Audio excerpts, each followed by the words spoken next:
Albeda também está bezig com a criação de uma organização para estudantes caribenses. Conta-nos isso aqui.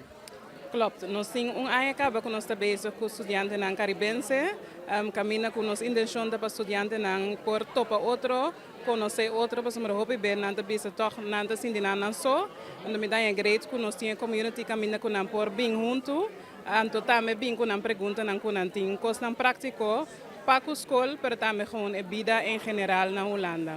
Quanto, essa aqui é especificamente para estudantes de Bossa School?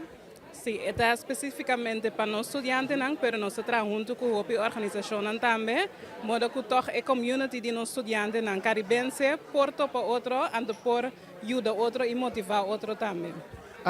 Tem mais organizações de estudantes caribenses na Holanda. Pero toch, estudantes de Bosso Instituto, toch dat sinti que tem falta toch de algo interno. Como é isso aqui?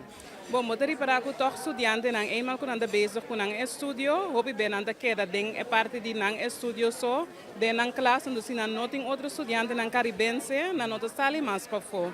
Ando também tem hoop estudante que congo vai bem tá é difícil para nang sali pa fo, tu me prome passo para nang conhecer outra gente. Ando esse juist nos que ajuda nang ding e processo aqui.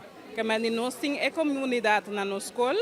Pero também, que nós trabalhamos juntos, nós estamos bezig agora aqui para nós fazer evento mais grande, modo que os estudantes de diferentes organizações portam para outro. Estudantes têm interesse para ter contato com você, quando você sabe? Bom, anda bem, cerca nós na Rosestraat, na Albeda at Night, tudo três jawebs à noite, nós temos atividades para nossa comunidade caribense, que é tour de três jawebs de luna, nós temos atividades. Ando tour tá bom, menino.